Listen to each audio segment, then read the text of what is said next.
ಓಂ ನಮಃ ಶಿವಾಯ್. ಭಾರತ್ ಮಾತಾ ಶಿವಶಕ್ತಿ ಅವತಾರ್ ಓಂ ಮಂಡಳಿ 13/7/2025 ಶಿವ ಬಾಬಾರವರ ವಾಣಿ. 28/1/2021. ತಂದೆಯ ಪ್ರತ್ಯಕ್ಷತೆಗೆ ಆಧಾರ. ಮಕ್ಕಳಿಗೆ ಪ್ರೀತಿಯ ರಿಟರ್ನ್ ಕೊಡುವಂತಹ, ತಮ್ಮ ಪ್ರತಿಜ್ಞೆಯನ್ನು ಸಂಪೂರ್ಣವಾಗಿ ನಿಭಾಯಿಸುವಂತಹ, ಸಂಗಮ ಯುಗದ ಅಂತಿಮ ಗಳಿಗೆಯ ತನಕ ಮಕ್ಕಳಿಗೆ ಜೊತೆಯನ್ನು ಕೊಡುವಂತಹ ಕಲ್ಯಾಣಕಾರಿ ಶಿವತಂದೆ ಮಾತನಾಡುತ್ತಿದ್ದಾರೆ. ಒಳ್ಳೆಯದು. ಇಂದು ತಂದೆಯ ಸಮ್ಮುಖದಲ್ಲಿ ತಂದೆಯ ಅತಿ ಪ್ರೀತಿಯ ಅತಿ ಮುದ್ದಿನ ಮಕ್ಕಳ ಸಭೆ ಸೇರಿದೆ. ಇಂದು ತಂದೆ ಮನಸ್ಸಿನಿಂದ ವಾ ಮಕ್ಕಳೇ ವಾ ಎಂದು ಗೀತೆಯನ್ನು ಹಾಡುತ್ತಾರೆ. ವಾ ಅತಿ ಪ್ರೀತಿಯ ಅತಿ ಮುದ್ದಿನ ಮಕ್ಕಳೇ. ಇಷ್ಟೊಂದು ಪ್ರೀತಿ ಯಾರಿಗೆ ಇರುತ್ತದೆ? ಯಾರ ಪ್ರೀತಿ ದಿಲಾರಾಮನ ಜೊತೆಗೆ ಇರುತ್ತದೆ? ಪ್ರೀತಿಯ ಸುಗಂಧ ಯಾರಿಂದ ಬರುತ್ತದೆ? ಹಾಗೂ ಈ ಸಭೆಯಲ್ಲಿ ಯಾವ ಮಕ್ಕಳು ಕುಳಿತುಕೊಂಡಿದ್ದಾರೆ? ವಿಶಾಲ ಹೃದಯವಂತ ಮಕ್ಕಳು ಕುಳಿತುಕೊಂಡಿದ್ದಾರೆ. ಎಲ್ಲರ ಮನಸ್ಸು ವಿಶಾಲವಾಗಿದೆಯೇನು? ಇದೇನಾ? ಏನು ಹೇಳುತ್ತೀರಿ? ನಿಮ್ಮ ಮನಸ್ಸಿನಲ್ಲಿ ಯಾವ ಅಲ್ಲೋಲ ಕಲ್ಲೋಲ ನಡೆಯುತ್ತಿದೆ? ನನ್ನ ಬಾಬಾ ಆಗಿದ್ದಾರಾ? ಒಂದು ವೇಳೆ ಪ್ರೀತಿಯಲ್ಲಿ ಮನಸ್ಸಿನಿಂದ, ನಿಮ್ಮ ಮನಸ್ಸಿನಿಂದ ಧ್ವನಿ ಬಂದರೆ ಯಾವ ಧ್ವನಿ ಬರಬೇಕು? ನನ್ನ ಬಾಬಾ. ಹಾಗೂ ತಂದೆ ಮನಸ್ಸಿನಿಂದ ಯಾವ ಧ್ವನಿಯನ್ನು ಹೇಳುತ್ತಾರೆ? ನನ್ನ ಮಕ್ಕಳು. ಪ್ರೀತಿ ಇದೆ ಅಲ್ಲವೇ? ಎಲ್ಲರಿಗೂ ಪ್ರೀತಿ ಇದೆ ತಾನೇ? ಪ್ರತಿಯೊಬ್ಬ ಮಕ್ಕಳಿಗೂ ತಂದೆಯ ಮೇಲೆ ಪ್ರೀತಿ ಇದೆನಾ? ಇಂದು ತಮ್ಮ ಮನಸ್ಸಿನಲ್ಲಿ ಕೇವಲ ತಂದೆಯ ನೆನಪನ್ನು ತುಂಬಿಕೊಳ್ಳಿರಿ. ಎಲ್ಲ ಮಕ್ಕಳು ಆ ಕ್ಷಣವನ್ನು ನೆನಪು ಮಾಡಿಕೊಳ್ಳಿರಿ. ಆ ಗಳಿಗೆಯನ್ನು ನೆನಪು ಮಾಡಿಕೊಳ್ಳಿರಿ. ಯಾವ ಗಳಿಗೆ ನೀವು ತಂದೆಯ ಕೈಯನ್ನು ಹಿಡಿದುಕೊಂಡಿದ್ದೀರೋ ಆ ಗಳಿಗೆ, ಆ ಕ್ಷಣವನ್ನು ನೆನಪು ಮಾಡಿಕೊಳ್ಳಿರಿ. ಎಲ್ಲರೂ ಕೈ ಹಿಡಿದುಕೊಂಡಿದ್ದೀರಾ? ಎಲ್ಲ ಮಕ್ಕಳ ಕಮಾಲಾಗಿದೆ. ಆದರೆ ಕೈ ಹಿಡಿದುಕೊಂಡಿದ್ದೀರಿ. ಕೈ ಹಿಡಿದುಕೊಂಡು ಯಾವ ದಿಕ್ಕಿನ ಕಡೆ ನಡೆಯುತ್ತಿದ್ದೀರಿ ಮತ್ತು ಯಾವಾಗ ಕೈ ಬಿಟ್ಟು ಹೋಗುತ್ತದೆ ಗೊತ್ತೇ ಆಗುವುದಿಲ್ಲ. ಈ ಯಾತ್ರೆಯಲ್ಲಿ ಮುಂದೆ ಹೋಗುತ್ತಾ ಇದ್ದೀರಿ. ಎಲ್ಲ ಮಕ್ಕಳು ಹೇಳುತ್ತಾರೆ, ನಾನು ತಂದೆಯನ್ನು ಬಹಳ ಚೆನ್ನಾಗಿ ನೆನಪು ಮಾಡುತ್ತೇನೆ, ನನಗೆ ತಂದೆಯ ಮೇಲೆ ಬಹಳ ಪ್ರೀತಿ ಇದೆ ಎಂದು ಹೇಳುತ್ತಾರೆ. ಮಧುಬನದಲ್ಲಿ ಕುಳಿತುಕೊಂಡು ಎಲ್ಲರೂ ಸಂಕಲ್ಪ ಮಾಡುತ್ತಿದ್ದೀರಿ. ತಂದೆ, ನಿಮಗೆ ನನ್ನ ಮೇಲೆ ಪ್ರೀತಿ ಇಲ್ಲವೇನು? ನಾನು ನಿನ್ನ ಸಮ್ಮುಖದಲ್ಲಿ ಬಂದು ಮಿಲನ ಮಾಡಲು ಯೋಗ್ಯ ಇಲ್ಲವೇನು ಎಂದು ಕೇಳುತ್ತಾ ಇದ್ದೀರಿ. ಆದರೆ ಯಾವಾಗ ತಂದೆ ಸಮ್ಮುಖದಲ್ಲಿ ಬಂದಿದ್ದಾರೆ, ಈಗ ಮಕ್ಕಳು ಏನು ಮಾಡುತ್ತಿದ್ದಾರೆ? ಎಲ್ಲರಿಗೂ ಪ್ರೀತಿ ಇದೆ, ಆದರೆ ಮಕ್ಕಳು ಹೇಳುತ್ತಿಲ್ಲ. ತಂದೆ, ನೀವು ಯಾವಾಗ ಮಧುಬನದ ಸ್ಟೇಜಿನ ಮೇಲೆ ಕುಳಿತುಕೊಳ್ಳುತ್ತೀರಿ ಆಗ ನಾವು ನಿಮ್ಮನ್ನು ಗುರುತಿಸುತ್ತೇವೆ ಎಂದು ಹೇಳುತ್ತಾರೆ. ಗುಂಪಿನಲ್ಲಿ ಧ್ವನಿ ಬರುತ್ತದೆ ಎಂದು ಹೇಳುತ್ತಾರೆ. ನಾನು ಸಮ್ಮುಖದಲ್ಲಿ ಮಿಲನ ಮಾಡಲು ಬಂದಿದ್ದೇನೆ ಮತ್ತು ಯಾವಾಗ ತಂದೆ ಯಾವಾಗ ಸಮ್ಮುಖದಲ್ಲಿ ಬರುತ್ತಾರೆ ಆಗ ಹೇಳುತ್ತಾರೆ, ಇವರು ನನ್ನ ಬಾಬಾ ಆಗಲು ಸಾಧ್ಯವಿಲ್ಲ. ಏಕೆಂದರೆ ತಂದೆ ಬಹಳ ದೊಡ್ಡ ಗುಂಪಿನಲ್ಲಿ ಮಿಲನ ಮಾಡುತ್ತಾರೆ. ಆದ್ದರಿಂದ ಇವರು ತಂದೆಯಾಗಲು ಸಾಧ್ಯವಿಲ್ಲ ಎಂದು ಹೇಳುತ್ತಾರೆ. ಅಥವಾ ದೇಹಾಭಿಮಾನದ ಮಣ್ಣು ಇನ್ನೂ ಅವರಿಂದ ಹೊರಟು ಹೋಗಿಲ್ಲ. ಆದ್ದರಿಂದ ಸಮ್ಮುಖದಲ್ಲಿ ತಂದೆಯ ಮಿಲನ ಮಾಡಲು ಅವರಿಗೆ ಸಾಧ್ಯವಾಗುತ್ತಿಲ್ಲ.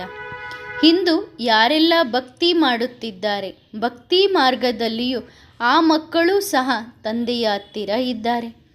ಯಾರು ತಂದೆಯ ಮಕ್ಕಳಾಗಿ ಇಷ್ಟು ವರ್ಷದಿಂದ ಆತ್ಮದ ಪಾಠ ಪಕ್ಕಾ ಮಾಡಿಕೊಂಡಿಲ್ಲ, ಆತ್ಮದ ಪಾಠದಲ್ಲಿ ಬಹಳಷ್ಟು ಮಕ್ಕಳು ಫೇಲ್ ಆಗಿದ್ದಾರೆ.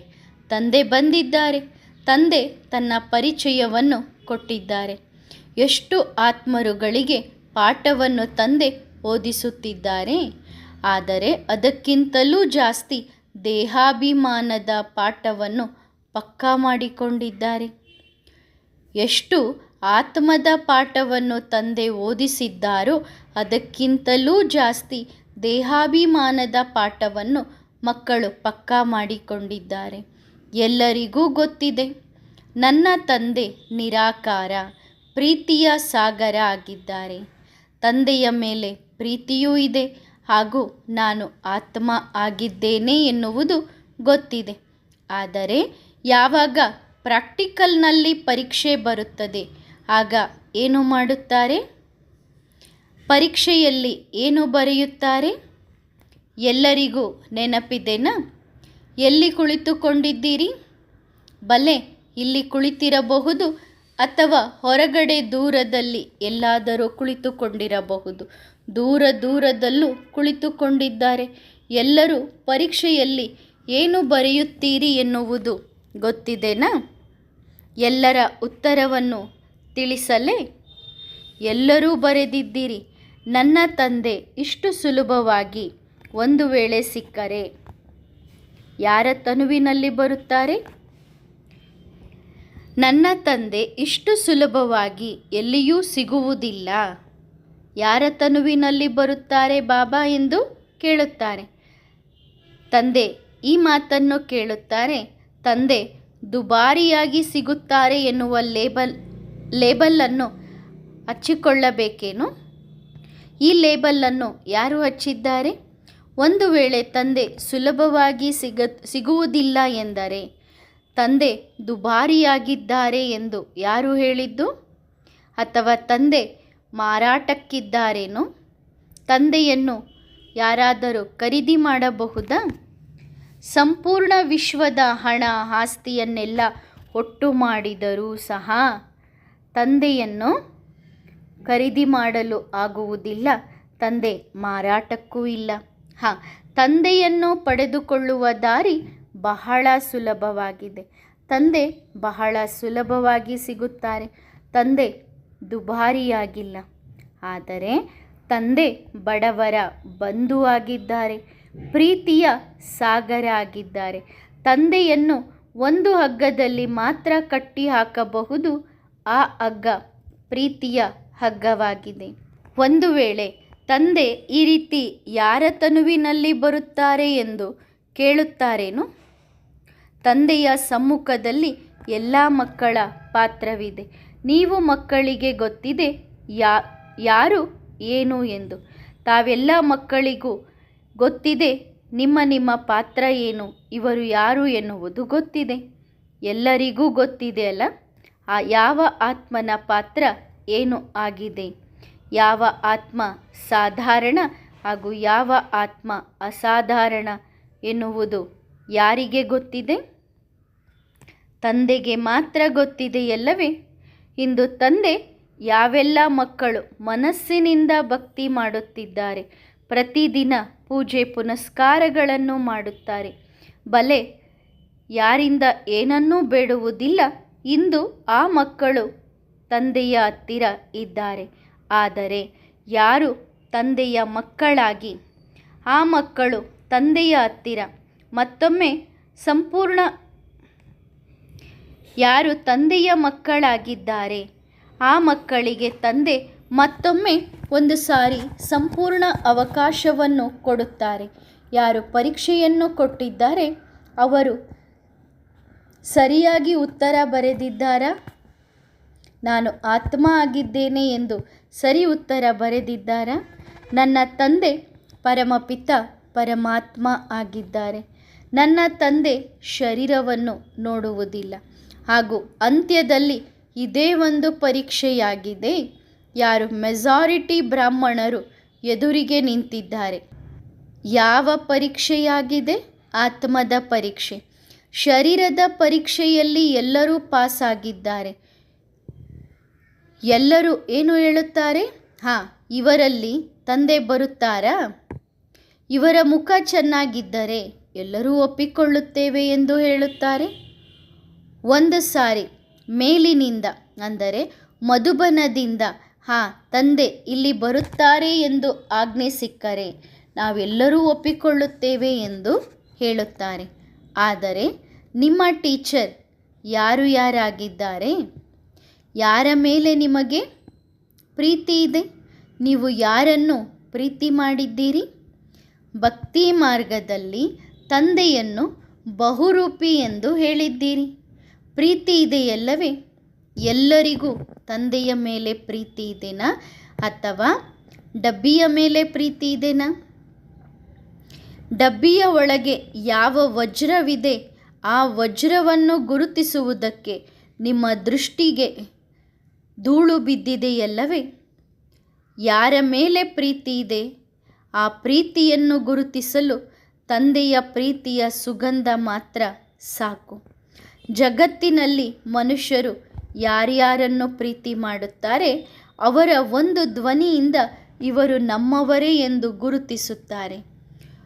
ತಂದೆಯೂ ಸಹ ತನ್ನ ಮಕ್ಕಳನ್ನು ಹೇಗೆ ಬೇರೆ ಬೇರೆ ಸ್ಥಾನದಿಂದ ಹುಡುಕಿದ್ದಾರೆ ಅಲ್ಲವೇ? ಮಕ್ಕಳೂ ಸಹ ತಂದೆ ಯಾವ ಡಬ್ಬಿಯಲ್ಲಿ ಬಂದರೂ ಆ ಡಬ್ಬಿಯಿಂದ ತಂದೆಯನ್ನು ಗುರುತಿಸಬೇಕು. ಇದನ್ನು ಸತ್ಯ ಪ್ರೀತಿ ಎಂದು ಹೇಳಲಾಗುತ್ತದೆ. ಯಾರಿಗೆ ಸತ್ಯ ಪ್ರೀತಿ ಇದೆ? ಮನಸ್ಸಿನ ಪ್ರೀತಿ ಇದೆಯಲ್ಲವೇ? ಏಕೆಂದರೆ ವರ್ತಮಾನ ಸಮಯದಲ್ಲಿ ತಂದೆ ಯಾವ ಮಕ್ಕಳಿಗೂ ಸಾಕ್ಷಿ ಕೊಡಲು ಬಂದಿಲ್ಲ. ನಾನೇ ನಿಮ್ಮ ತಂದೆಯಾಗಿದ್ದೇನೆ ಅಥವಾ ಅಲ್ಲ ಎಂದು ಸಾಕ್ಷಿ ಕೊಡಲು ಬಂದಿಲ್ಲ. ನೀವು ಒಪ್ಪಿಕೊಳ್ಳಬಹುದು, ಒಪ್ಪಿಕೊಳ್ಳದೇ ಇರಬಹುದು. ಇದು ತಂದೆಯ ಕಾರ್ಯ ಅಲ್ಲ. ಮಕ್ಕಳ ಸಂಕಲ್ಪ ಪೂರ್ಣ ಆಗಿದೆ ತಾನೆ? ಯಾರು ಹಿಂದೆ ಕುಳಿತುಕೊಂಡು ಬಾಬನಿಗೆ ಮಾತನಾಡುತ್ತಿದ್ದರು? ಏನು ಹೇಳುತ್ತಿದ್ದರು? ಬಾಬಾ, ಒಂದು ಸಾರಿ ನಮ್ಮನ್ನೂ ಸಹ ನಿನ್ನ ಎದುರಿಗೆ ಕರೆಸಿಕೋ ಎಂದು ಬಾಬನ ಜೊತೆ ಮಾತನಾಡುತ್ತಿದ್ದರು. ಅದಕ್ಕೆ ಇಂದು ತಂದೆ ಏನು ಮಾಡಿದ್ದಾರೆ? ಸ್ವಯಂ ಮಕ್ಕಳ ಎದುರಿಗೆ ಬಂದಿದ್ದಾರೆ. ಮಕ್ಕಳು ಸಹ ಪರಿಶ್ರಮ ಪಡಬೇಕಾಗುತ್ತದೆ. ತಾವು ಎದ್ದು ತಂದೆಯ ಸಮ್ಮುಖದಲ್ಲಿ ಬನ್ನಿರಿ. ತಂದೆ ಪ್ರತಿಯೊಂದು ಮಕ್ಕಳ ಪ್ರತಿಯಾಗಿ ಎಷ್ಟೊಂದು ಪ್ರೀತಿಯನ್ನು ತೋರಿಸುತ್ತಾರೆ, ಎಷ್ಟೊಂದು ಗೌರವ ಇಟ್ಟುಕೊಂಡಿದ್ದಾರೆ. ಸ್ವಯಂ ತಂದೆಯೇ ಮಕ್ಕಳ ಹತ್ತಿರ ಬಂದಿದ್ದಾರೆ. ತಂದೆಗೆ ಎಷ್ಟೊಂದು ಪ್ರೀತಿ ಇದೆ ಅಂದ ಮೇಲೆ ಮಕ್ಕಳು ಸ್ವಲ್ಪವೂ ಪರಿಶ್ರಮ ಪಡುವುದಿಲ್ಲವೇನು? ಮಕ್ಕಳು ಒಂದು ವೇಳೆ ನಾವು ಒಪ್ಪುವುದಿಲ್ಲ, ನಮಗೆ ಮೊದಲು ಸಾಕ್ಷಿ ಬೇಕು ಎಂದು ಹೇಳಿದರೆ, ನೀವು ನಮ್ಮ ತಂದೆ ಹೌದೋ ಅಲ್ಲವೋ ಅಥವಾ ಬೇರೆ ಯಾರಾದರೂ ಆಗಿದ್ದೀರಾ, ಇದಕ್ಕೆ ಸಾಕ್ಷಿ ಕೊಡಿ ಎಂದು ಕೇಳಿದರೆ ಹೇಗೆ ಅನಿಸುತ್ತದೆ? ತಂದೆ ಏನು ಹೇಳುತ್ತಾರೆ? ಒಂದು ವೇಳೆ ಮಕ್ಕಳು ಗುಂಪಿನ ಮೇಲೆ ನಿಶ್ಚಯ ಇಟ್ಟುಕೊಂಡಿದ್ದರೆ, ಬಲೆ ಮಧುಬನದಲ್ಲಿ ಸಾವಿರಾರು ಜನರು ಇದ್ದರು. ಒಂದು ವೇಳೆ ಗುಂಪಿನಲ್ಲಿ ನೀವು ನಿಶ್ಚಯ ಇಡುವುದಾದರೆ ಲಕ್ಷಾಂತರ ಸಂಖ್ಯೆಯಲ್ಲಿ ಮಕ್ಕಳು ಬಂದಾಗ ನಿಶ್ಚಯ ಇಟ್ಟುಕೊಳ್ಳಿರಿ. ಯಾರಿಗೆ ನಿಶ್ಚಯ ಇದೆ? ಎಲ್ಲರಿಗೂ ನಿಶ್ಚಯ ಇದೆಯಲ್ಲವೇ? ಎಲ್ಲರಿಗೂ ಇದೆನಾ ಅಥವಾ ಈಗ ಬರುತ್ತೀರೋ ನಂತರದಲ್ಲಿ ಬರುತ್ತೀರೋ? ಅಂದರೆ ಈಗ ಸಮ್ಮುಖದಲ್ಲಿ ಬಾಬನ ಸಮ್ಮುಖದಲ್ಲಿ ಬರುತ್ತೀರೋ ಅಥವಾ ನಂತರದಲ್ಲಿ ಲಕ್ಷಾಂತರ ಸಂಖ್ಯೆಯ ಗುಂಪಿನಲ್ಲಿ ಬರುತ್ತೀರೋ? ಮೊದಲೂ ಸಹ ಇದ್ದರು, ಈಗಲೂ ಇದ್ದಾರೆ. ಆದರೆ ಯಾರಿಗೆ ನಿಶ್ಚಯ ಇಲ್ಲ, ಒಂದು ವೇಳೆ ಮಕ್ಕಳು ಇಲ್ಲ, ನಾವು ಈ ರೀತಿ ಮಿಲನ ಮಾಡುವುದಿಲ್ಲ, ಮೊದಲು ಹೇಗೆ ಗುಂಪಿನಲ್ಲಿ ಮಿಲನ ಮಾಡುತ್ತಿದ್ದೆವೋ ಅದೇ ರೀತಿ ಮಿಲನ ಮಾಡುತ್ತೇವೆ ಎಂದು ಹೇಳಿದರೆ ತಂದೆ ಏನು ಹೇಳುತ್ತಾರೆ? ಇದು 1 ಸೆಕೆಂಡಿನ ಕೆಲಸ. ತಂದೆ 1 ಸೆಕೆಂಡಿನಲ್ಲಿ ಮಕ್ಕಳ ಗುಂಪನ್ನೇ ಕರೆಸಲು ಸಾಧ್ಯವಿದೆ. ಹಾಗೂ ಪರಮಪಿತನ ಪ್ರತಿಜ್ಞೆ ಎಂದೂ ಸುಳ್ಳಾಗಲು ಸಾಧ್ಯವಿಲ್ಲ. ಮಕ್ಕಳು ಸಂಕಲ್ಪ ಮಾಡಿದರೆ ತಂದೆ ಆ ಸಂಕಲ್ಪವನ್ನು ಪೂರ್ಣ ಮಾಡದೇ ಇರುವುದಿಲ್ಲ. ತಂದೆ ಈ ರೀತಿ ಎಲ್ಲೂ ಬರೆದಿಲ್ಲ. ಮಕ್ಕಳು ಸಂಕಲ್ಪ ಮಾಡಿದ್ದರೆ ಆ ಸಂಕಲ್ಪವನ್ನು ಪೂರ್ಣ ಮಾಡುವುದಿಲ್ಲ ಎಂದು ಎಲ್ಲೂ ಬರೆದಿಲ್ಲ. ಮಕ್ಕಳು ಸಮ್ಮುಖದಲ್ಲಿ ಮಿಲನ ಮಾಡಬೇಕು ಎಂದು ಸಂಕಲ್ಪ ಮಾಡಿದರು. ಅದಕ್ಕೆ ಈಗ ತಂದೆ ಬಂದಿದ್ದಾರೆ ಅಲ್ಲವೇ? ನಿಮ್ಮ ಸಮ್ಮುಖದಲ್ಲಿ ತಂದೆ ಬಂದಿದ್ದಾರೆ. ಒಂದು ವೇಳೆ ಮಕ್ಕಳು ಸಂಕಲ್ಪ ಮಾಡಿದರೆ, ನಾನು ಗುಂಪಿನಲ್ಲಿಯೇ ಮಿಲನ ಮಾಡುತ್ತೇನೆ ಎಂದು ಸಂಕಲ್ಪ ಮಾಡಿದರೆ, ಆಗ ತಂದೆ ಆ ಸಂಕಲ್ಪವನ್ನು ಪೂರ್ಣ ಮಾಡುವುದಿಲ್ಲವೇನು? ಈ ಪ್ರತಿಜ್ಞೆ ಪಕ್ಕಾ ಮಾಡುತ್ತೇನೆ ಎಂದು ತಂದೆ ಹೇಳುತ್ತಾರೆ. ಅಂದರೆ ನೀವು ಗುಂಪಿನಲ್ಲಿ ಮಿಲನ ಮಾಡುತ್ತೇನೆ ಎಂದು ಹೇಳಿದರೆ ಆ ಮಾತನ್ನು ನಾನು ಪೂರ್ಣ ಮಾಡುತ್ತೇನೆ. ತಂದೆಯ ಜೊತೆಗೆ ಪಕ್ಕಾ ಪ್ರತಿಜ್ಞೆ ಮಾಡುತ್ತೀರಾ? ತಂದೆಯ ಪ್ರತಿಜ್ಞೆಯಾಗಿದೆ, ಸಂಗಮ ಯುಗದಲ್ಲಿ ಜೊತೆಗೆ ಇರುತ್ತೇನೆ, ಜೊತೆಯಲ್ಲಿಯೇ ನಡೆಯುತ್ತೇನೆ. ಈ ಪ್ರತಿಜ್ಞೆ ತಂದೆ ಮಾಡಿದ್ದರು. ಒಂದು ವೇಳೆ ತಂದೆ ತನ್ನ ಪ್ರತಿಜ್ಞೆಯನ್ನು ಮುರಿದು ಹೋಗಿದ್ದರೆ ವಿಶ್ವದಲ್ಲಿ ಯಾರೂ ಸಹ ಪರಮಾತ್ಮನ ಮೇಲೆ ನಿಶ್ಚಯ ಇಡುತ್ತಿರಲಿಲ್ಲ. ಈ ಸೃಷ್ಟಿಯಲ್ಲಿ ಭಗವಂತ ಇದ್ದಾನೆ ಎಂದು ಯಾರೂ ನಂಬುತ್ತಿರಲಿಲ್ಲ. ಇಂದು ಬರುತ್ತಿದ್ದಾರೆ ಎಂದರೆ ತಂದೆ ಏನು ಪ್ರತಿಜ್ಞೆ ಮಾಡಿದ್ದಾರೆ ಆ ಪ್ರತಿಜ್ಞೆಯನ್ನು ತಂದೆ ನಿಭಾಯಿಸದೆ ವಾಪಸ್ ಹೋಗುವುದಿಲ್ಲ. ಹಾಗೂ ಮಕ್ಕಳು ಯಾವ ಪ್ರತಿಜ್ಞೆ ಮಾಡಿದ್ದೀರಿ?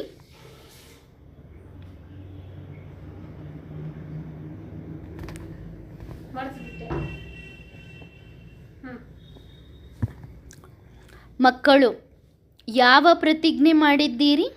ಯಾರಿಗೆ ನೆನಪಿದೆ? ಎಲ್ಲರಿಗೂ ನೆನಪಿದೆನಾ? ಯಾವ ಪ್ರತಿಜ್ಞೆ ಮಾಡಿದ್ದೀರಿ? ಜೊತೆಗೆ ಇರುತ್ತೇವೆ, ಜೊತೆಗೆ ಬರುತ್ತೇವೆ, ಜೊತೆಗೆ ಹೋಗುತ್ತೇವೆ ಎನ್ನುವ ಪ್ರತಿಜ್ಞೆ ತಂದೆ ಮಾಡಿದ್ದಾರೆ. ಮಕ್ಕಳು ಯಾವ ಪ್ರತಿಜ್ಞೆಯನ್ನು ಮಾಡಿದ್ದೀರಿ? ಜೊತೆಗೆ ಇರುವಂತಹ ಪ್ರತಿಜ್ಞೆ ತಂದೆ ಮಾಡಿದ್ದಾರೆ. ಆದರೆ ನೀವು ಮಕ್ಕಳು ಯಾವ ಪ್ರತಿಜ್ಞೆಯನ್ನು ಮಾಡಿದ್ದೀರಿ? ಸಂಪೂರ್ಣ ವಿಶ್ವದಲ್ಲಿ ಪ್ರತಿಯೊಬ್ಬರ ಮನಸ್ಸಿನಿಂದ ನನ್ನ ಬಾಬಾ ಬಂದಿದ್ದಾರೆ, ನನ್ನ ಜೊತೆಗಾರ ಬಂದಿದ್ದಾರೆ, ಈ ಧ್ವನಿಯನ್ನು ಎಲ್ಲರ ಮನಸ್ಸಿನಿಂದ ಭರಿಸುತ್ತೇವೆ ಎನ್ನುವ ಪ್ರತಿಜ್ಞೆಯನ್ನು ಮಾಡಿದ್ದೀರಿ. ವಿಶ್ವದಲ್ಲಿ ತಂದೆಯನ್ನು ಪ್ರತ್ಯಕ್ಷ ಮಾಡುವ ಪ್ರತಿಜ್ಞೆಯನ್ನು ನೀವು ಮಕ್ಕಳು ಮಾಡಿದ್ದೀರಿ. ಆದರೆ ಈ ಪ್ರತಿಜ್ಞೆ ಯಾವಾಗ ಸಂಪೂರ್ಣ ಆಗುತ್ತದೆ? ಯಾವಾಗ ನಾನು ಮತ್ತು ನನ್ನದು ಎನ್ನುವುದು ಹೊರಗೆ ಹೋಗುತ್ತದೆ, ಆಗ ಈ ಪ್ರತಿಜ್ಞೆ ಸಂಪೂರ್ಣ ಆಗುತ್ತದೆ. ನಾನು ಮತ್ತು ನನ್ನದು ಎನ್ನುವಂತಹ ಲಕ್ಷ್ಮಣ ರೇಖೆಯನ್ನು ಎಳೆದುಕೊಂಡಿದ್ದೀರಿ.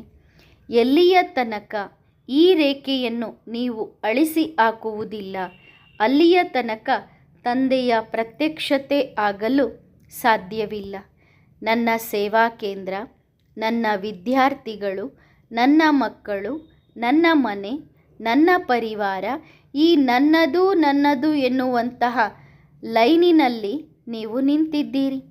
ಈ ಲೈನನ್ನು ಯಾವಾಗ ಅಳಿಸುತ್ತೀರಿ ಆಗ ತಂದೆಯ ಪ್ರತ್ಯಕ್ಷತೆ ಆಗುತ್ತದೆ. ಈ ಲೈನ್ ಅಳಿಸುತ್ತಿಲ್ಲ ಎಂದರೆ ತಂದೆಯ ಪ್ರತ್ಯಕ್ಷತೆ ಹೇಗೆ ಆಗುತ್ತದೆ? ವಿಶ್ವ ಒಂದು ಪರಿವಾರ ಎಂದು ಹೇಳುತ್ತೀರಲ್ಲವೇ? ಎಲ್ಲರೂ ಹೇಳುತ್ತೀರಿ ತಾನೆ? ವಿಶ್ವ ಒಂದು ಪರಿವಾರವಾಗಿದೆ, ಒಪ್ಪಿಕೊಳ್ಳುತ್ತೀರಾ? ಆದರೆ ಪ್ರಾಕ್ಟಿಕಲ್ ಏನಾಗಿದೆ? ತಂದೆ ಪ್ರಾಕ್ಟಿಕಲ್ಲಾಗಿ ಕಾರ್ಯವನ್ನು ಮಾಡಲು ಬಂದಿದ್ದಾರೆ. ಕೆಲವರು ಹೇಳುತ್ತಾರೆ, ನಾವು ನಿಮ್ಮ ಜೊತೆಗೆ, ಕೆಲವರು ಹೇಳುತ್ತಾರೆ, ಇವರಲ್ಲಿ ನಾವು ನಿಮ್ಮ ಜೊತೆ ಕೊಡುವುದಿಲ್ಲ. ಇದಕ್ಕೆ ತಂದೆ ಏನು ಹೇಳುತ್ತಾರೆ? ಒಂದು ವೇಳೆ ಮಕ್ಕಳು ನಾವು ನಿಮಗೆ ಜೊತೆ ಕೊಡುವುದಿಲ್ಲ ಎಂದು ಹೇಳಿದರೆ ಆಗ ತಂದೆ ಏನು ಹೇಳುತ್ತಾರೆ? ತಂದೆ ಏನು ಹೇಳುತ್ತಾರೆ? ಪರವಾಗಿಲ್ಲ, ಯಾವ ಮಕ್ಕಳು ಲೈನಿನಲ್ಲಿ ಇದ್ದಾರೆ ಆ ಮಕ್ಕಳಿಗೆ ಅವಕಾಶ ಕೊಡುತ್ತೇನೆ. ಆದರೆ ತಂದೆಯ ಕಾರ್ಯ ನಿಲ್ಲುವುದಿಲ್ಲ. ನಾನು ಹಾಗೂ ನನ್ನದು ಎನ್ನುವ ಲೈನ್ ಸಮಾಪ್ತಿಯಾಗಿದೆ. ಈಗ ಏನು ಹೇಳುತ್ತೀರಿ? ಇದೆಲ್ಲ ನನ್ನ ಏರಿಯಾ ಆಗಿದೆ ಎಂದು ಹೇಳುತ್ತೀರಾ? ಎಲ್ಲರೂ ಯಾವ ಏರಿಯಾದಿಂದ ಬಂದಿದ್ದೀರಿ? ಎಲ್ಲರಿಗೂ ನೆನಪಿದೆನಾ? ಎಲ್ಲಿಂದ ಬಂದಿದ್ದೀರಿ? ತಮ್ಮ ಏರಿಯಾ ಯಾವುದಾಗಿದೆ? ಪರಮಧಾಮ ಆಗಿದೆಯಲ್ಲವೇ? ಪಕ್ಕಾ ಇದೆನಾ? ಪರಮಧಾಮದ ಏರಿಯಾವನ್ನು ಯಾಕೆ ಮರೆತಿದ್ದೀರಿ? ತಮ್ಮ ಏರಿಯಾ ಪರಮಧಾಮ ಆಗಿದೆ. ಈ ಸೃಷ್ಟಿಯಲ್ಲಿ ಯಾರದೂ ಸಹ ಏರಿಯಾ ಇಲ್ಲ. ಈಗ ಎಲ್ಲರೂ ವಾಪಸ್ ಹೋಗಲು ಬಂದಿದ್ದೇವೆ. ಪರಿವರ್ತನೆ ಆಗುತ್ತಿದೆ ಅಂದ ಮೇಲೆ ಇದು ಯಾರ ಏರಿಯಾ ಅಲ್ಲ, ಸರಿ ತಾನೆ? ಎಲ್ಲರೂ ಒಂದೇ ಏರಿಯಾದವರಾಗಿದ್ದೇವೆ. ಅದು ಪರಮಧಾಮ ಆಗಿದೆ. ಮತ್ತು ಆ ಪರಮಧಾಮದ ತಂದೆಯ ಹೆಸರು ಏನು? ಶಿವ ತಂದೆ. ಹಾಗೂ ನಾನು ಯಾರಾಗಿದ್ದೇನೆ? ಆತ್ಮ. ಪಕ್ಕಾ ಇದೆನಾ? ಪಾಠ ಪಕ್ಕಾ ಆಗಿದೆಯಲ್ಲವೇ? ಮರೆತಿಲ್ಲ ತಾನೆ? ಇಂದು ಎಲ್ಲರೂ ಕುಳಿತು ತಮ್ಮ ಮನಸ್ಸಿನಲ್ಲಿ ಈ ಒಂದು ಪರೀಕ್ಷೆಯನ್ನು ತೆಗೆದುಕೊಳ್ಳಿರಿ. ನಾನು ಆತ್ಮ ಆಗಿದ್ದೇನೆ. ಸಂಪೂರ್ಣ ವಿಶ್ವದ ರಚಯಿತ ನನ್ನ ತಂದೆಯಾಗಿದ್ದಾರೆ. ಸಂಪೂರ್ಣ ವಿಶ್ವದಲ್ಲಿ ಎಲ್ಲಿ ಏನು ಮಾಡಬೇಕು ಎನ್ನುವುದು ನನ್ನ ತಂದೆಗೆ ಗೊತ್ತಿದೆ. ಪ್ರತಿಯೊಬ್ಬ ಮಕ್ಕಳು ಆ ತಂದೆಯ ಸಂತಾನರು. ನಾನು ಇದರಲ್ಲಿ ಯಾವುದೇ ವಿಚಾರ ಮಾಡಿ ಕೈ ಹಾಕಲು ಸಾಧ್ಯವಿಲ್ಲ. ಯಾರು ಈ ರೀತಿ ಮಾಡುವುದಿಲ್ಲ. ಅವರಿಗೆ ತಂದೆ ಸಂಪೂರ್ಣ ಮಾರ್ಕ್ಸ್ ಕೊಡುತ್ತಾರೆ. ಯಾರನ್ನು ನೋಡಬೇಕು? ನಾನು ಯಾರಾಗಿದ್ದೇನೆ ಎಲ್ಲರೂ ನೋಡಿರಿ. ಮತ್ತು ಬರುವಂತಹ ಸತ್ಯಯುಗದ ಪ್ರೀತಿಯ ದೃಶ್ಯ ಬಹಳ ಹತ್ತಿರದಲ್ಲಿ ಇದೆ. ತಂದೆ ಪ್ರತಿದಿನ ನೋಡುತ್ತಿದ್ದಾರೆ. ಬಾಬಾ ಇಷ್ಟಪಟ್ಟರೆ ಪ್ರತಿಯೊಬ್ಬ ಮಕ್ಕಳು ನೋಡಬಹುದು. ಎಲ್ಲರಿಗೂ ಖುಷಿ ಇದೆನಾ? ಪಕ್ಕಾ ಖುಷಿ ಇದೆನಾ? ಜಾಸ್ತಿ ಖುಷಿ ಇದೆನಾ ಅಥವಾ ಸ್ವಲ್ಪ ಖುಷಿ ಇದೆನಾ? ಒಳ್ಳೆಯದು. ಎಲ್ಲ ಮಕ್ಕಳಿಗೂ ಟೋಲಿಯನ್ನು ತಿನ್ನಿಸಿರಿ. ಎಲ್ಲರಿಗೂ ತಂದೆ ಪ್ರೀತಿಯ ಟೋಲಿಯನ್ನು ಕೊಡುತ್ತಾ ತಂದೆ ಎಲ್ಲರ ಬಾಯಲ್ಲಿ ಟೋಲಿಯನ್ನು ಹಾಕುತ್ತಿದ್ದಾರೆ. ಒಳ್ಳೆಯದು ಮಕ್ಕಳೇ. ಎಲ್ಲಿ ತನಕ ಸಂಗಮ ಯುಗ ಪೂರ್ಣ ಆಗುವುದಿಲ್ಲ ಅಲ್ಲಿ ತನಕ ತಂದೆ ಮಕ್ಕಳ ಹಿಂದೆ ಬಿಡುವುದಿಲ್ಲ. ಬಲೆ ನೀವು ಎಷ್ಟೇ ವೇಗವಾಗಿ ಓಡಿದರೂ, ಎಲ್ಲಿಯೇ ಓಡಿ ಹೋದರೂ ನೀವು ಹೋಗಬಹುದು. ಆದರೆ ನೀವು ಯಾವುದೇ ಮೂಲೆಯಲ್ಲಿ ಕುಳಿತಿದ್ದರೂ ನಾನು ನಿಮ್ಮನ್ನು ಹುಡುಕಿ ತೆಗೆಯುತ್ತೇನೆ. ಎಲ್ಲಿ ತನಕ ಹೋಗುತ್ತೀರಿ? ಏಕೆಂದರೆ ಎಷ್ಟು ತಂದೆಗೆ ಗೊತ್ತಿದೆ ಅಷ್ಟು ಈ ಜಗತ್ತಿನಲ್ಲಿ ನಿಮಗೆ ಗೊತ್ತಿಲ್ಲ. ಯಾವ ಸ್ಥಾನದಲ್ಲಿ ಅಡಗಿ ಕುಳಿತುಕೊಳ್ಳುತ್ತೀರಿ? ತಂದೆಗೆ ಗೊತ್ತಿದೆ ಮಕ್ಕಳು ಎಲ್ಲಿ ಅಡಗಿ ಕುಳಿತುಕೊಂಡಿದ್ದಾರೆ ಎಂದು. ತಂದೆಗೆ ಹುಡುಕುವುದು ಕಷ್ಟ ಏನಿಲ್ಲ. ಅಂದ ಮೇಲೆ ಅಡಗಿ ಕುಳಿತುಕೊಳ್ಳುವುದು ಯಾಕೆ? ಏಕೆಂದರೆ ಬಲೆ ನೀವು ಯಾವುದೇ ಮೂಲೆಯಲ್ಲಿ ಅಡಗಿ ಕುಳಿತುಕೊಂಡರೂ ಸಹ ತಂದೆಯಾಗಿದ್ದಾರಲ್ಲವೇ? ಸಣ್ಣ ಮಕ್ಕಳು ಏನು ಮಾಡುತ್ತಾರೆ? ತಂದೆ ತಾಯಿಗಳು ಕಟ್ಟಿಸಿದಂತಹ ಮನೆಯಲ್ಲಿಯೇ ಯಾವುದೋ ಒಂದು ಮೂಲೆಯಲ್ಲಿ ಅಡಗಿ ಕುಳಿತುಕೊಳ್ಳುತ್ತಾರೆ, ಆಟ ಆಡುತ್ತಾರೆ. ಮಕ್ಕಳಿಗೆ ಏನು ಅನಿಸುತ್ತದೆ? ನಾನು ಹೊರಗಡೆ ಹೋಗುವುದಿಲ್ಲ, ಆದರೆ ನನ್ನನ್ನು ಯಾರೂ ಹುಡುಕಲು ಸಾಧ್ಯವಿಲ್ಲ ಎಂದು ಮಕ್ಕಳು ತಿಳಿದುಕೊಳ್ಳುತ್ತಾರೆ. ಆದರೆ ಮನೆಯನ್ನು ಕಟ್ಟಿಸಿದವರು ಯಾರು? ಮನೆಯನ್ನು ಕಟ್ಟಿಸಿದವರಿಗೆ ಮೂಲೆಯು ಯಾರಿಗೆ ಗೊತ್ತಿದೆ? ಮನೆಯನ್ನು ಕಟ್ಟಿಸಿದವರಿಗೆ ಗೊತ್ತಿದೆ. ಅಂದ ಮೇಲೆ ಅಡಗಿ ಕುಳಿತುಕೊಳ್ಳುವುದರಿಂದ ಏನು ಲಾಭವಿದೆ ಏನು? ಇಲ್ಲ ತಾನೆ? ಅಡಗಿ ಕುಳಿತುಕೊಳ್ಳುವುದರಿಂದ ಲಾಭ ಇಲ್ಲ. ಆದ್ದರಿಂದ ಯಾರೆಲ್ಲ ಅಡಗಿ ಕುಳಿತುಕೊಂಡಿದ್ದೀರಿ ಅವರು ತಂದೆಯ ಸಮ್ಮುಖದಲ್ಲಿ ಬನ್ನಿರಿ. ಒಳ್ಳೆಯದು. ಇಂತಹ ವಿಶಾಲ ಹೃದಯವುಳ್ಳಂತಹ ಮಕ್ಕಳಿಗೆ, ಖುಷಿಯಲ್ಲಿ ಕುಣಿದಾಡುವಂತಹ ಮಕ್ಕಳಿಗೆ, ತಮ್ಮ ಪ್ರತಿಜ್ಞೆಯನ್ನು ಪೂರ್ಣ ಮಾಡುವಂತಹ ಆಜ್ಞಾಕಾರಿ ಮಕ್ಕಳಿಗೆ, ನಂಬಿಗಸ್ತ ಪ್ರಾಮಾಣಿಕ ಮಕ್ಕಳಿಗೆ ಹೃದಯ ರಾಮನ ಹೃದಯಪೂರ್ವಕವಾದಂತಹ ನೆನಪು ಪ್ರೀತಿಗಳು. ಒಳ್ಳೆಯದು. ಯಾವ ಮಕ್ಕಳು ಬಂದಿಲ್ಲ ಆ ಮಕ್ಕಳಿಗೂ ಬಾಬನ ನೆನಪು ಪ್ರೀತಿಗಳನ್ನು ತಲುಪಿಸಿರಿ ಹಾಗೂ ಅವರಿಗೆ ಹೇಳಿರಿ, ತಂದೆ ಟೋಲಿಯ ಜೊತೆಗೆ ನಿಮಗೆ ನೆನಪು ಪ್ರೀತಿಗಳನ್ನು ಕಳಿಸಿಕೊಟ್ಟಿದ್ದಾರೆ. ಸರಿ ತಾನೆ? ಯಾರು ಬಂದಿಲ್ಲ ಅವರು ಬರುತ್ತಾರೆ, ನಂತರದಲ್ಲಿ ಬರುತ್ತಾರೆ, ಬರಲು ಹಾತೊರೆಯುತ್ತಿದ್ದಾರೆ ಒಂದು ಸಾರಿ ಮಿಲನ ಮಾಡಿದ ನಂತರ. ಆದರೆ ಯಾವುದೋ ಕಾರಣಕ್ಕೆ ವಶರಾಗಿ ಇಂದು ಬಂದಿಲ್ಲ. ಆ ಕಾರಣ ತಂದೆಗೆ ಗೊತ್ತಿದೆ. ಆದರೆ ಆ ಎಲ್ಲ ಮಕ್ಕಳಿಗೂ ತಂದೆಯ ನೆನಪು ಪ್ರೀತಿಗಳು. ಒಳ್ಳೆಯದು. ಮತ್ತೆ ಸಿಗುತ್ತೇನೆ. ವರದಾನ: ತಂದೆಯ ಸದಾ ಸಾಥಿ ಆಗಿರಿ. ಹೊಸ ಜಗತ್ತಿನಲ್ಲಿ ಕೃಷ್ಣನ ಜೊತೆಗೆ ಉಯ್ಯಾಲೆಯಲ್ಲಿ ಯಾರು ಆಟ ಆಡುತ್ತಾರೆ? ಉಯ್ಯಾಲೆಯಲ್ಲಿ ಆಟಾಡುವಂಥವರು ಆಗುತ್ತೀರೋ ಅಥವಾ ಉಯ್ಯಾಲೆಯಲ್ಲಿ ಉಯ್ಯಾಲೆಯನ್ನು ತೂಗುವವರು ಆಗುತ್ತೀರೋ? ಉಯ್ಯಾಲೆಯಲ್ಲಿ ಕುಳಿತು ಆಟ ಆಡುವುದರಲ್ಲಿ ಮಜಾ ಇದೆ. ಉಯ್ಯಾಲೆಯನ್ನು ಆಡಿಸುವಂಥವರ ಪಾತ್ರವೇ ಬೇರೆ ಇದೆ. ಯಾರು ಇಲ್ಲಿ ತಮ್ಮ ಜೀವನದಲ್ಲಿ ಆದಿಯಿಂದ ಅಂತ್ಯದ ತನಕ ಸದಾ ತಂದೆಯ ಜೊತೆಗಿರುತ್ತಾರೆ, ಸಾಕಾರ ರೂಪದಲ್ಲಿ ಜೊತೆಗಿರುವುದು ಇದು ಅದೃಷ್ಟವಾಗಿದೆ. ಆದರೆ ಬುದ್ಧಿಯೋಗದಿಂದ ಜೊತೆಗಿರಬೇಕು. ಯಾರು ಬುದ್ಧಿಯೋಗದಿಂದ ತಂದೆಯ ಜೊತೆಗಿರುತ್ತಾರೆ ಅವರು ಪ್ರತಿ ಜೀವನದ ಆಯುಷಿನಲ್ಲೂ ಭಿನ್ನ ಭಿನ್ನ ಪಾತ್ರದಲ್ಲಿ ಬಾಲ್ಯತನದಿಂದಲೂ ಸಹ ತಂದೆಯ ಜೊತೆಗಿರುತ್ತಾರೆ, ಶಿಕ್ಷಣದಲ್ಲೂ ಜೊತೆಗಿರುತ್ತಾರೆ, ಆಟ ಆಡುವುದರಲ್ಲೂ ಜೊತೆಗಿರುತ್ತಾರೆ ಹಾಗೂ ರಾಜ್ಯ ಮಾಡಬೇಕಾದರೂ ಕೃಷ್ಣನ ಜೊತೆಗೆ ಇರುತ್ತಾರೆ. ಇಲ್ಲಿ ಸದಾ ಜೊತೆಗೆ ಇರುವಂಥವರು ಅಲ್ಲಿ ಸದಾ ಜೊತೆಯಲ್ಲಿ ಇರುತ್ತಾರೆ. ಈಗ ಜೊತೆಯನ್ನು ನಿಭಾಯಿಸುವ ಆಧಾರವೇ ಇಡೀ ಕಲ್ಪಕ್ಕೆ ಜೊತೆಯಾಗಿ ಇರುವುದಕ್ಕೆ ಆಧಾರವಾಗುತ್ತದೆ. ಒಳ್ಳೆಯದು. ಓಂ ನಮಃ ಶಿವಾಯ.